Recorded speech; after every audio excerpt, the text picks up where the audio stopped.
নিশ্চিত ফলাফল পেতে চাইলে লা হাওলা ওয়ালা কুওয়াতা ইল্লা বিল্লাহ আমলটি এভাবে করুন। জীবনে কি চাচ্ছেন? হযরত শায়খ সারহিন্দ রাহমাতুল্লাহি আলাইহি উনি ওনার কিতাবে বলেছেন, যদি কোনো ব্যক্তি বিপদগ্রস্ত হয়ে যায়, বিপদ থেকে মুক্তি হওয়ার কোনো রাস্তাঘাট খুঁজে না পায়, যদি কোনো ছেলে মেয়ের বিবাহ শাদী না হয়, যদি কেউ রিলেশন ঠিক করতে চায়, যদি কেউ পছন্দ মোতাবেক ব্যক্তির সঙ্গে বিবাহ শাদী চায়, যদি কেউ ঋণগ্রস্ত হয়ে যায়, যদি কেউ দুশ্মনে আক্রান্ত হয়ে যায়, যদি কেউ মিথ্যা মামলায় ফেঁসে যায়, যদি কেউ বড় ধরনের রোগে আক্রান্ত হয়ে যায়, যদি কারো সন্তানাদি না হয়, যদি কেউ জাদুগ্রস্ত হয়ে যায়, তারা যদি এই আমলটি করে খুদার কসম ওয়াল্লাহি তারা অবশ্যই বিপদমুক্ত হয়ে যাবে। এই আমলটি কিভাবে করতে হবে, কতবার পড়তে হবে, কতদিন পড়তে হবে এবং কোন নিয়মে পড়তে হবে, কোন সময়ে পড়তে হবে, এই নিয়মটি আমি এই ভিডিওতে বলবো ইনশাআল্লাহ।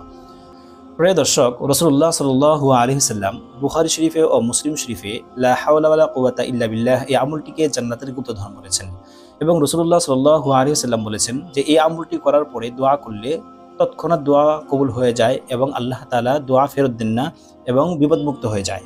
ইয়াকিন ও বিশ্বাস নিয়ে আপনি আমল করবেন, অবশ্যই আপনি সফলতা অর্জন করতে পারবেন, কারণ আমলের মধ্যে ইয়াকিন ও বিশ্বাসই হলো মূল জিনিস।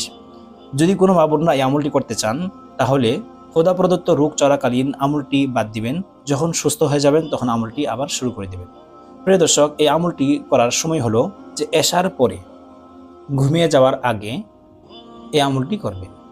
আমলটি করার আগে 100 বার আল্লাহুম্মা সাল্লি আলা সাইয়্যিদিনা মুহাম্মদ, আল্লাহুম্মা সাল্লি আলা সাইয়্যিদিনা মুহাম্মদ, আল্লাহুম্মা সাল্লি আলা সাইয়্যিদিনা মুহাম্মদ এই দরুদ শরীফটা 100 বার পাঠ করবেন।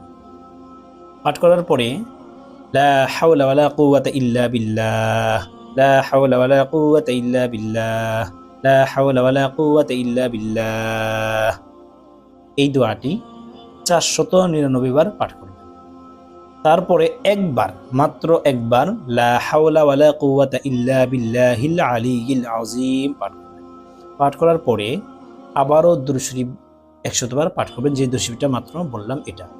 পাঠ করার পরে আল্লাহ তাআলার কাছে আপনি দোয়া করবেন, যে সমস্ত মুসিবতে আপনি আছেন এই সমস্ত মুসিবতগুলো উল্লেখ করে করে আল্লাহ তাআলার কাছে দোয়া করবেন। যারা এই আমলটি করছেন তারা অনেকেই ফলাফল পেয়েছেন খোদার কসম, তাই আমি ভিডিওটি শেয়ার করলাম। যারা এই আমলটি করতে যাচ্ছেন কমেন্টে লিখে যাবেন, আমি তাদের জন্য দোয়া করে দেব। যদি ভিডিওটি আপনার কাছে ভালো লাগে তাহলে কমেন্ট, শেয়ার, লাইক এবং সাবস্ক্রাইব করে পাশেই থাকবেন, কারণ আপনার একটা শেয়ার অন্য ভাইদের মুসিবত দূর হওয়ার কারণ হতে পারে, আপনার জন্য সদকায়ে জারিয়া হবে।